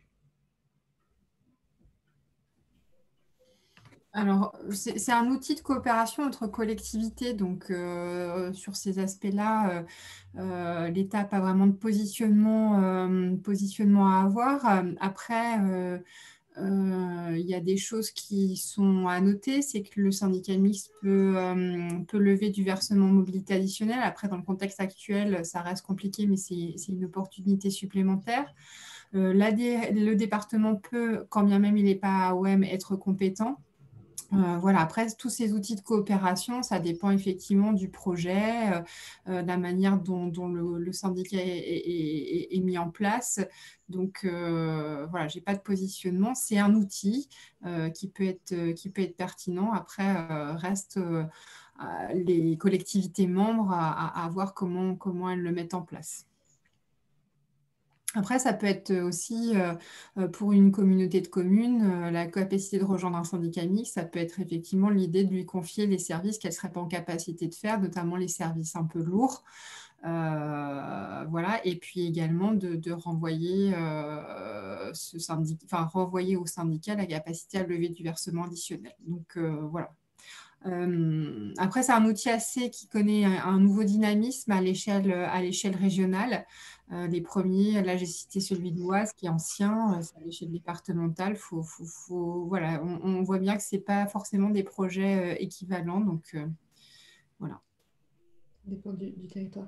Alors, dans le chat, on a Madame Gérard qui nous dit que quand la configuration des territoires ne pourra pas s'appuyer sur un syndicat, la question du positionnement de la région, plutôt contre, et la non-possibilité de clause de revoyure complique les choses. Les nouveaux élus se sentent coincés et ne sont pas prêts. Madame Fauché propose une fiche de synthèse qui a été réalisée par le ministère des Transports pour montrer l'articulation entre régions et communautés de communes, notamment sur le sujet de transport, qui permet de rassurer les collectivités. Et elle nous met le lien. Je ne sais pas si de votre côté, M. Perron, Mme Mouvet, vous avez d'autres éléments. Du coup, sur la fiche, on l'a fait, je l'ai mis, du coup, c'est le service qui l'a mis en place. On a fait, alors du coup, c'est un peu un point d'information. Donc, sur le site France Mobilité, vous avez, on va dire, deux types de ressources. Une ressource plutôt juridique avec une foire aux questions et puis des ressources plutôt liées à des projets pour vous inspirer. Sur ces aspects peut-être juridiques, effectivement, une dernière fiche de synthèse au-delà de la foire aux questions, parce qu'effectivement, il y a beaucoup de difficultés, beaucoup de questions sur cette articulation région AOM. Nous, tout ce qu'on a envie de faire passer comme message au-delà de cette fiche un peu juridique, mais c'est que sur cette prise de compétences, on n'est pas en train de se partager une part du gâteau entre la région et la communauté de communes. On est en train de réfléchir à apporter plus de solutions et notamment de faire émerger au niveau local un acteur qui va agir en complément de la région. Et donc, notamment, on a une spécificité qui est effectivement uniquement pour les communautés de communes, c'est que quand une communauté de communes va prendre la compétence, sauf demande express, la région va continuer à faire les services scolaires, les services réguliers et à la demande qu'elle fait aujourd'hui. Donc, au moment de la prise de compétence d'une communauté de communes, il n'y a pas de transfert des services régionaux. Les services régionaux sur le territoire de la communauté de communes ne se trouvent pas détricotés du jour au lendemain. Les budgets de la collectivité ne sont pas bougés non plus. Donc, effectivement, voilà, c'est vraiment de nature à rassurer. L'idée, c'est surtout, effectivement, effectivement, encore une fois, l'enjeu, c'est d'introduire un acteur un peu plus local dans ce rôle d'animation hein, et de discussion avec les acteurs compétents en matière de voirie, les employeurs du territoire, les habitants, fédérer les actions et puis agir en complémentarité avec la région qui, encore une fois, a un rôle important de coordination et de mettre en coordination et en mouvement tous les acteurs de la mobilité dans le cadre de ces contrats. Donc voilà. Donc je suis très contente que cette fiche puisse être, elle a été publiée la semaine dernière, qu'elle puisse être diffusée. Et en voici l'esprit derrière les aspects juridiques un peu lourds. Super, elle est dans l'onglet de chat et on la rajoutera à la fiche du webinaire et du replay, comme ça elle ne sera pas perdue, on pourra la retrouver à tout moment. Je pense qu'au final, ce qui est aussi intéressant, c'est que pour cette année, avec France Mobilité et Idealco, on a fait un partenariat et on a valorisé plein d'initiatives qui sont faites sur les territoires par des comités de communes majoritairement, et on voit qu'au final, des actions liées à la mobilité, il y en a plein. Donc je pense que prendre la compétence, c'est un peu légitimer et avoir un petit peu plus de levée d'action, mais ça ne révolutionne pas ce qui se faisait déjà. Je pense qu'effectivement, peut-être pour conclure notre vision, enfin, de ce qu'on voit sur les territoires, c'est qu'effectivement, au travers de toutes ces expériences, on voit beaucoup d'AOM un peu qui s'ignorent. Cette vision, parce que en fait, cette vision, elle est très AOM, elle est très axée à la vision qu'on peut se faire d'une AOTU, une autorité organisatrice des transports urbains, et donc c'est cette vision de l'autorité en urbain.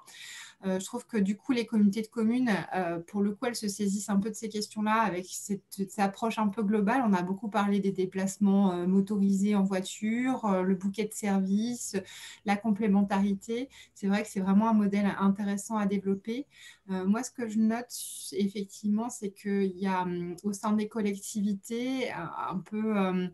voilà, un discours assez partagé et compliqué à avoir, c'est-à-dire on a très peur de cette compétence parce qu'on l'associe à un certain modèle, une certaine vision, et en même temps, on passe notre temps à être mobilisé sur ces questions-là parce que, encore une fois, comme l'a dit nos collègues SNCF, la mobilité, il faut la penser dans sa finalité. Et donc, effectivement, du point de vue des habitants, c'est important qu'au niveau local, on puisse apporter des solutions de cet aspect-là. Donc, moi, j'ai l'impression que c'est ce débat-là qui est un peu en jeu au niveau des communautés de communes. Enfin, M. Perron pourra réagir. C'est cette envie d'apporter des solutions pour les citoyens et en même temps cette réticence peut-être sur l'aspect peut-être technique et voilà, un peu une vision, un peu, on voit bien un nouveau modèle, enfin la réticence des collectivités sur la jeunesse de cette compétence mobilité, alors qu'en fait, souvent, via le PCAET, on a travaillé sur le sujet, on a travaillé avec son CCAS, etc., etc. Oui, c'est vrai qu'il y a pas mal de solutions à mettre en place, mais notamment dans les territoires ruraux. C'est vrai qu'on associe beaucoup la mobilité uniquement au transport en commun, choses comme ça. C'est vrai que maintenant, notamment avec la LOM qui est venue quand même clarifier ce que regroupe la compétence, il y a beaucoup de choses à faire. Après, nous, je sais que les élus, il y a notamment la question du transport scolaire qui fait assez peur. Mais voilà, mais c'est vrai que la LOM indique bien que la région peut continuer à exercer les services de transport scolaire, sauf si vraiment la communauté de communes demande le transfert de ces services. Mais... Il y a Madame Gérard qui nous indique aussi que la question du budget peut être abordée comme un frein, au final, ce financement des actions de mobilité. Je ne sais pas si du côté du SCOT de l'Ariège, vous l'avez aussi, ou au final assez peu. Forcément, parce que du coup, en prenant en compétence mobilité avec la possibilité de prélever du versement mobilité, ce que la région ne pourra pas faire. Donc, c'est vrai que ça permet quand même d'avoir des ressources supplémentaires. Mais encore une fois, ouais, ça rend des services de mobilité complémentaires à ceux de la région. Donc, c'est vraiment, il faut vraiment travailler une vision collaborative. Tout là, au final, sur l'enjeu vraiment de la coopération. J'ai une autre question. Vous parliez de l'acculturation des élus à la mobilité. Vous y prenez comment de votre côté? Est-ce qu'eux-mêmes sont volontaires? Comment vous faites pour... Alors, nous, on a engagé une démarche cette année, c'est d'aller vraiment à la rencontre des différents élus pour leur expliquer déjà ce qu'est la LOM, ce qu'est la compétence mobilité, quelles sont les ressources possibles. Voilà, donc ça a quand même permis de mieux cadrer. Je pense qu'ils ont une meilleure vision de ce qui est possible et de ce qui sera à mettre en place. Et sur le fait que ça dépend aussi des différentes compétences. C'est-à-dire, des fois, il y a des élus qui peuvent mélanger dans la compétence voirie, la compétence mobilité, mais bien dire que c'est deux compétences distinctes. Que si on prend la compétence mobilité, la région est toujours quand même AOM régionale, donc toujours des lignes régionales, des lignes TER. Donc ça a permis quand même de recadrer certaines choses. Donc ça, c'était un travail quand même important à mettre en place. Et vous avez peut-être des retours, quelles sont les questions ou les doutes? Là, vous disiez vraiment voirie, mobilité à séparer. C'est ça, c'est vraiment recadrer ce qu'est la compétence mobilité et donc ce qu'elle n'est pas. Aussi. Madame Louvet, vous, du côté de France Mobilité, vous avez, du ministère, vous avez des retours sur la culturation des élus, des potentiels peut-être outils aussi qui pourraient être mis à disposition des collectivités? Alors, comme je l'ai évoqué, la plateforme, mais bien entendu, là, sur les communautés de communes, on a 900 communautés de communes. Donc, effectivement, c'est le maillage régional des cellules France Mobilité. Donc, voilà.